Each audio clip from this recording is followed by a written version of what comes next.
श्रीपाद राजम शरणं प्रपद्ये. अध्याय 24. अर्धनारी नटेश्वर विवरण. मी म्हणजे शंकर भट्टानं श्री धर्मगुप्तांना प्रश्न विचारला. महाराज, भगवान शिवानं वेगवेगळी आभूषणं आणि शस्त्र धारण केली आहेत. ही धारण करण्यामागील अंतर्गत अर्थ काय याचा खुलासा करावा.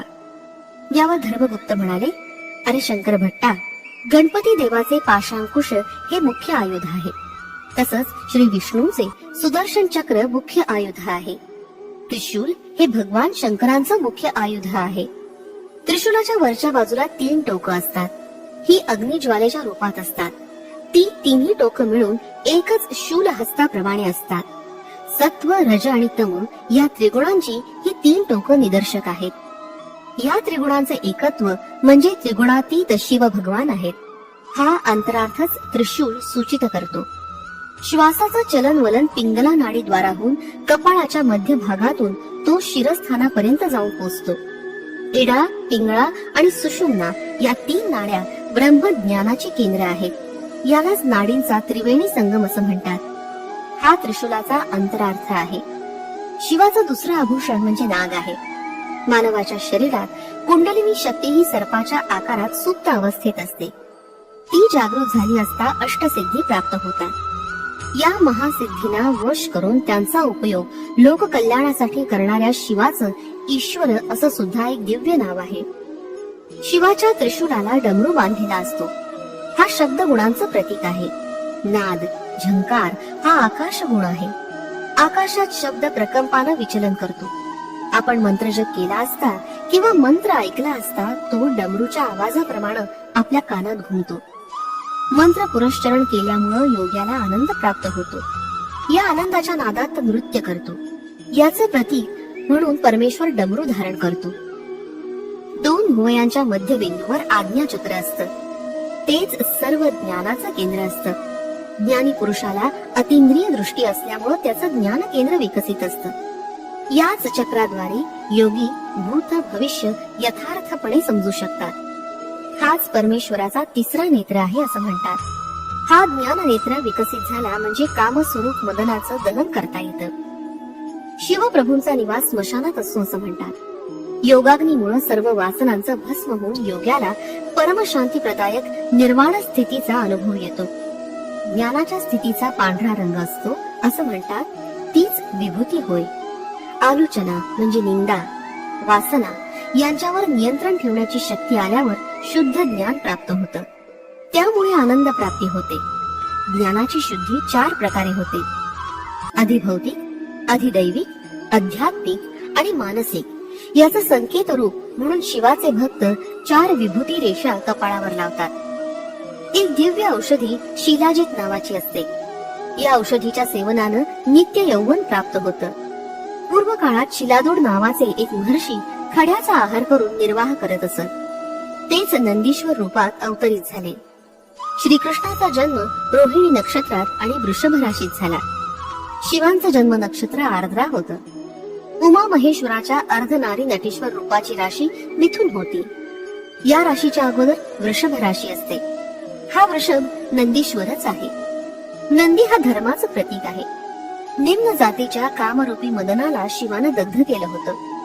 परंतु शिवाच्या कृपेनंच तो निराकार रूप घेऊन उच्च प्रकृती असलेल्या दिव्य दाम्पत्य धर्माचं पालन करणाऱ्या दाम्पत्यास पुत्र रूपानं प्राप्त झाला.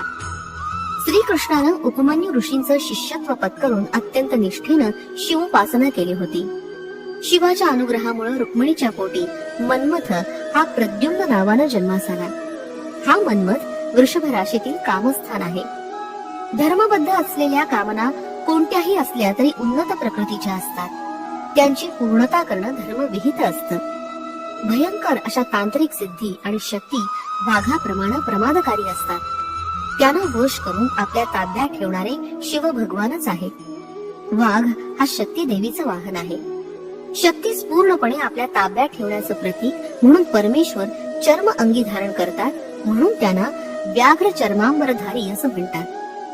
शुद्ध ब्रह्मज्ञान निरंतर प्रवाहित करणारी प्रज्ञा अमृतत्व सिद्ध असलेल्या शिवाच्या जटेतून वाहणाऱ्या लोकपावनी गंगेचं प्रतीक आहे. याप्रमाणे नित्य प्रसन्न तत्वामुळे मिळणारा महाप्रशांत आनंद, आल्हादमयी स्थितीचं प्रतीक चंद्रकोर आहे. उजव्या भागात प्रवाहणारी श्वासरूप शक्तीची पिंगळा नाडी असते. डाव्या भागात वाहणारी श्वासरूपी शक्ती इडा नाडी नावानं ओळखली जाते. आणि शंकर भट्टा प्राणायाम करताना उजव्या नाकपुडीनं श्वास घेतल्यास उष्णता वाढते म्हणून तिला सूर्य नाडी म्हणतात. डाव्या बाजूने श्वास घेतल्यास शीतलता मिळते म्हणून तिला चंद्रनाडी असं म्हणतात. काळ पुरुषाच्या शरीरातील राशीचक्रात मेष राशीपासून तुळा राशीपर्यंत उष्णता देणारे 6 महिने सूर्य नाडी असं गृहीत धरल्यास अश्विन मासापासून फाल्गुन मासापर्यंतचे 6 महिने शीत अर्थात कमी उष्ण असल्यानं चंद्र नाडी असे समजले जाते. या चंद्र सूर्याच्या गतीमुळे पौर्णिमा आणि अमावस्या यांची निर्मिती होते. योगी पुरुष आपल्या वैशिष्ट्यपूर्ण साधनेनं कालचक्रातील समस्त सिद्धी प्राप्त करून घेतो. त्याला भूत, भविष्य आणि वर्तमान या तिन्ही कालाचं ज्ञान योग शक्तीमुळे प्राप्त होतं.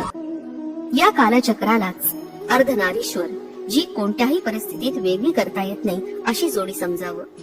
रात्र, दिवस, पौर्णिमा, अमावस्या या एकानंतर एक विशिष्ट कालावधीनंतर दृश्यमान होत असतात. रात्र नसेल तर दिवस आणि दिवस नसेल तर रात्र असू शकत नाही. माता पिता रूपानं संबोधलं जाणारं अर्धनारीश्वरच या अनंत सृष्टीच्या चलनवलनास कारणीभूत होत असतात. शिवाचं कार्य संहारक आहे असं आपण म्हणतो. त्याचा गर्भित अर्थ जुन्या सृष्टीचा अंत होऊन नवीन सृष्टीची निर्मिती असा आहे. सृष्टीतील बदल अति सहजपणे होत असताना नूतन सृष्टीचा आविर्भाव होऊन ती थोड्या काळपर्यंत त्या स्थितीत असते. नंतर मात्र त्याचा संहार अनिवार्यच असतो. अथर्व वेदातील समस्त अस्त्र शस्त्र मंत्रविद्या सिद्ध होण्यासाठी या विद्येचा अधिपती असलेल्या ईशान रुद्राचा अनुग्रह असणं आवश्यक असतं. असा संवाद चालू असताना मी म्हणालो, आपण शिव पार्वती आणि आर्द्रा नक्षत्राचा घनिष्ठ संबंध असल्याचं सांगितलं होतं. याविषयी माहिती सांगावी ही प्रार्थना. तेव्हा धर्मगुप्त म्हणाले, रुद्र पलट्या हरणाची शिकार करीत असलेल्या रूपात मृगव्याध रुद्र या नावानं दर्शन देतील. हे दिव्य रूप आकाशातील आर्द्रा नक्षत्रात दिसेल. ग्रह संचाराचा प्रभाव. धर्मगुप्त पुढे म्हणाले, या मृगव्याध रुद्राचं रूप नक्षत्र मंडळातील मिथुन आणि कर्क राशीच्या मध्ये आडवं दिसेल. या नक्षत्र मंडळाच्या जवळ राहू, केतू, शनी यासारख्या ग्रहांचा संचार झाल्यास विश्वव्यापी युद्ध, प्रलय, देवादानवांचं युद्ध, महाभारताचं युद्ध यासारखी संकट ग्रहगतीनच येतात. कालसंहार मूर्ती म्हणजे धनुष्यबाण धारण केलेल्या उग्र मूर्ती असलेल्या रुद्राचंच मन्यू देवता रूप असं वेदांनी वर्णन केलंय. धर्मगुप्त आपलं वक्तव्य चालू ठेवत म्हणाले, माघ मासातील अमावस्येच्या अगोदर येणाऱ्या चतुर्दशीला महाशिवरात्री असं म्हणतात. प्रत्येक महिन्यातील अमावस्येच्या पूर्वी येणाऱ्या चतुर्दशीला मास शिवरात्री असं म्हणतात. शनी प्रदोष समयी ईश्वर आराधनेचं फळ म्हणजेच शनी ग्रह दोषांचं निवारण. महाशिवरात्र मंगळवारी आल्यास ती अत्यंत पुण्यकारक असते. शनिवारी त्रयोदशी आल्यास त्याला शनी प्रदोष म्हणतात. या शुभदिनी शिवार्चन करून शनिदेवास प्रिय असलेले तीळ दान करावे. शिव शनीची आदी देवता असल्यानं तिळाच्या तेलानं परमेश्वराची आराधना केली असता शनिदेवाच्या बाधेपासून निवृत्ती होते. शनिवारी प्रदोष समयी शिवाराधना केल्यास समस्त कर्म दोषरहित होऊन आपणास सुख शांती लागते. शनी ही कर्मकारक देवता आहे. शिव ही संहारक देवता आहे. शनी प्रदोष समयी शिवाची आराधना सर्व प्रकारच्या अशुभ कर्माच्या महापापांचं भस्म करून शुद्ध, नूतन, दिव्य, तेजोमय शुभ स्पंदनानं मानवाचं मन, बुद्धी, अहंकार, चित्त यांची आत्मशुद्धी करून नवीन जन्म प्राप्त करून देते. अशा प्रकारच्या अर्चनेनं शनिदेव शांत होतात. शनिवारी रात्रीच्या वेळी त्या जीवांचे सारे दुष्कर्म, दोषांची अधिष्ठान देवता महाकालीमध्ये विलीन होतात. दुसऱ्या दिवशी म्हणजे रविवारी सूर्योदयाच्या समयी सवित्र मंडळात मध्यवर्ती असलेल्या त्या महाशक्तीचा साधकास अनुग्रह प्राप्त होतो. याच वेळी त्याच्या नूतन जीवनाची सुरुवात होते. त्याच्या अशुभ कर्माच्या पापाचं गाठोडं परमेश्वराच्या योगावनी जाळलं जातं. पंचभूतात्मक शिवस्वरूप. शिवशंकर हे पंचभूतात्मक देवाधिदेव आहेत. आपल्या शरीरातील मूलाधार केंद्रात पृथ्वी तत्व असतं. याचंच प्रतीक म्हणून साधकाकडून पार्थिव लिंगाची पूजा केली जाते. स्वाधिष्ठान चक्रात जलतत्व असतं. याचं प्रतीक जललिंग असतं. मणिपूर चक्रात अग्नितत्व असतं. त्याचं प्रतीक ज्वाललिंग आहे. यालाच हिरण्यस्तंभ असं सुद्धा म्हणतात. कंठस्थानात म्हणजे विशुद्ध चक्रात वायू तत्व असतं. याचं प्रतीक वायुलिंग आहे. हृदयातील आकाश स्थानात असलेल्या लिंगाला चिदंबर लिंग असं म्हणतात. या पंचभूतात्मक लिंगाची आराधना, दर्शन, अर्चना हे विशेष फलप्रद असतात. आकाशलिंग म्हणवल्या जाणाऱ्या चिदंबर लिंगाला आकारच नसतो. चिदंबर क्षेत्रात पडद्याच्या मागे लपवून ठेवलेलं चिदंबर रहस्य म्हणजे पडदा उचलल्यानंतर मध्ये काहीच नसतं. शुद्ध आकाश म्हणजे शिवाचं आत्मलिंग होय. हृदय चित्स्थान असल्यानं आत्म्याचं निवासस्थान आकाशच असतं. वास्तविक पाहता आकाशाला आकारच नसतो. एकाग्र चित्तानं निज तत्वाचं ध्यान करणाऱ्या योग्यांना त्यांच्या हृदयात समस्त सृष्टी, संपूर्ण ब्रह्मांडाचं, नक्षत्रांचं, ताऱ्यांचं दर्शन होतं. परमेश्वर सर्वव्यापी आहे. तोच अरुणाचलेश्वरच्या रूपात, अरुणाचलातील पर्वत रूपात, एका महासिद्धाच्या रूपातही अरुणाचलात आहे. त्यांच्या केवळ दर्शनानंच पापांचा क्षय होतो. तोच अरुणाचलेश्वरच आज मानवाकृतीमध्ये पेठिकापुरात श्रीपाद श्रीवल्लभ या नामरूपानं अवतार घेऊन समस्त मानव जातीचं कल्याण करण्याच्या उद्देशानं सध्या कुरुगड्डीमध्ये दिव्य तेजानं विलसत आहे. कुरुगड्डी अरुणाचल पर्वताप्रमाणे आहे. अर्धनारीश्वर रूपात असलेले अरुणाचलेश्वर श्रीपाद श्रीवल्लभच आहे. ज्याप्रमाणे अरुणाचलातील पर्वत साक्षात शिवस्वरूप आहे, तसंच कुरुगड्डी सुद्धा साक्षात श्रीपाद श्रीवल्लभांचं स्वरूप आहे. अरुणाचलातील शिवलिंगात शिवशक्ती असल्याप्रमाणे श्रीपाद श्रीवल्लभांच्या रूपात सुद्धा शिव आणि शक्ती मिळून आहेत. अरुणाचलातील महासिद्धाच्या रूपातील परमेश्वराचं दर्शन साधकांना अत्यंत दुर्लभ असतं. परंतु श्रीपाद श्रीवल्लभ या रूपातील महासिद्धाचं दर्शन साधकांना अत्यंत सुलभ रीतीनं होतं. हे धर्मगुप्ताचं वक्तव्य ऐकून मी म्हणालो, महाराज, मी आतापर्यंत श्रीपाद प्रभू हे श्री पद्मावती देवी समवेत श्री व्यंकटेशाचं संयुक्त स्वरूप आहे असं ऐकलं होतं. परंतु तुम्ही ते शिवशक्ती स्वरूप आहेत असं सांगितलं. मला हे सारं काही स्पष्ट कळत नाही. घोटाळ्यात पडल्यासारखं वाटतंय. आपण कृपा करून स्पष्ट करून सांगावं. माझं बोलणं ऐकून धर्मगुप्त हसले आणि म्हणाले, अरे बाबा, श्रीपाद प्रभूंचं दिव्य तत्व सप्तर्षींना सुद्धा अवगत झालं नाही, तेव्हा माझ्यासारख्या सामान्य पामराची काय कथा. तरी पण माझ्या सामर्थ्यानुसार तुला समजून सांगण्याचा प्रयत्न करतो. श्री व्यंकटेश प्रभू कृतयुगापासून आहे. त्यांनी श्री दशरथ राजाला दर्शन देऊन सांगितलं होतं की मी श्री रामचंद्र या नावानं तुझ्या घरी जन्म घेईन.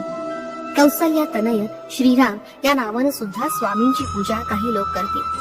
काही काळापर्यंत श्रीपाद प्रभूंची शक्ती स्वरूप म्हणजे बाल त्रिपुर सुंदरी या स्वरूपात सुद्धा भक्तांनी आराधना केली.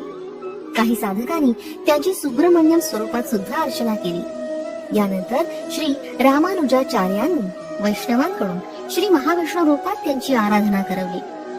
ही सारी रूपं असलेले साक्षात दत्तप्रभूच आहेत. साधकांनी कोणत्याही रूपात श्रद्धा भावानं त्यांना साथ घातली तर ते भक्तांचं रक्षण करण्यास धावून येतात आणि भक्तांचं रक्षण करतात. साधकांना लीला दर्शवणारे माया नाटकाचे सूत्रधार श्रीपाद प्रभूच आहेत. तेच आज श्रीपाद श्रीवल्लभ या नामरूपानं भक्तांचं कल्याण करत आहेत. श्रीपाद प्रभूंच्या वाम भागात शक्ती संचार असतो आणि उजव्या भागात शिवसंचार असतो. आता या कारणानं ते शिवशक्ती स्वरूप आहेत. त्यांच्या हृदयात पद्मावती देवीचा वास असतो. हृदय हे दयेचं तसंच अनाहत चक्राचं स्थान आहे. तिथून शक्ती ऊर्ध्व चक्राकडे, त्याचप्रमाणे अधो चक्राकडे म्हणजे मूलाधार चक्राकडे प्रवाहित होते. या कारणानंच ते अजून एक दिव्य चैतन्यमय शरीरानं श्री पद्मावती आणि श्री व्यंकटेश्वर स्वामी रूपात आहेत. श्रीपाद प्रभू वाणी हिरण्यगर्भाचं सुद्धा स्वरूप आहेत. परा, पश्यती, मध्यमा आणि वैखरी स्वरूपी वाणी देवीचा त्यांच्या जिव्हेवर वास असतो. वाणी मातेचं दिव्य मानस आणि हिरण्यगर्भाचं दिव्य मानस हे अद्वैत स्थितीत असतं. वास्तविक पाहता चिदंबर रहस्य म्हणजे ते 3 प्रकारचे चैतन्य स्वरूप एकाच वेळी धारण करतात. त्यांच्या एका शरीराला दुसऱ्या शरीराचा कोणत्याही दृष्टीनं पाहिल्यास स्पर्श नसतो. ते वाणी हिरण्यगर्भाचं चैतन्य शरीर, शिव पार्वतीचं चैतन्य शरीर, पद्मावती व्यंकटेशाचं चैतन्य शरीर यांना एकाच वेळी धारण करून त्या सगळ्यांचे अतीत श्रीपाद श्रीवल्लभ असं आणखीन एक दिव्य चैतन्य शरीर धारण करतात. याचं वैशिष्ट्य असं की एका शरीराशी दुसऱ्या शरीराचा स्पर्श नसतो.